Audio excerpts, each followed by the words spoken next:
faut savoir que malheureusement en France, il y a encore des personnes qui décèdent à la rue. Et notamment l'année dernière, il y en a eu 855.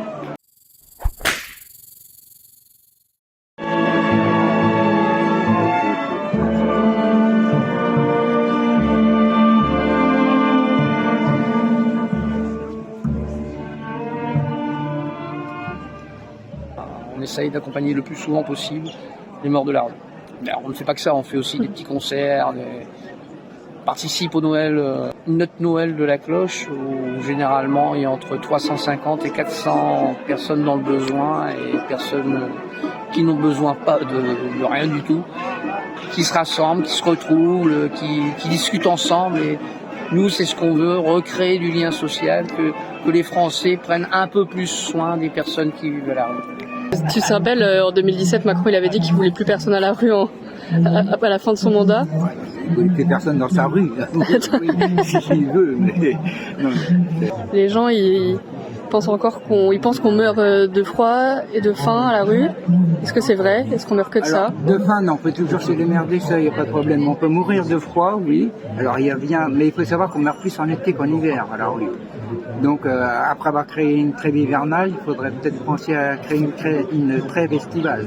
Et de quoi d'autres meurent à la rue? Des malades pas pris en charge.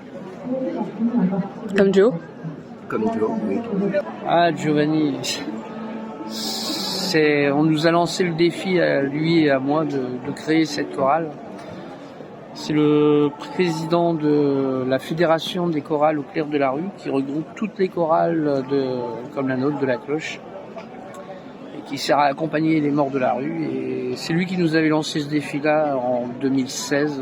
Déjà moi parce qu'il savait que je faisais souvent du karaoké dans les bars de Paris, et Giovanni parce qu'il connaissait assez de monde pour rameuter un peu des musiciens et tout ça, quoi.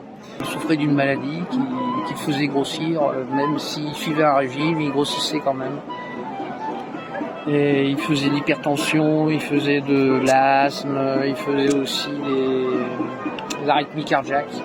Et le pire de l'histoire, c'est qu'il est décédé en face d'un hôpital. Où il s'était fait sortir de l'hôpital parce que tout allait bien, soi-disant. Et malheureusement, le lendemain, on l'a retrouvé mort dans la rue. J'ai fait un petit hommage parce que, comme je vous ai dit tout à l'heure, c'était le fondateur de la chorale avec moi. Et mon petit frère. J'ai une grande pensée pour lui en ce moment.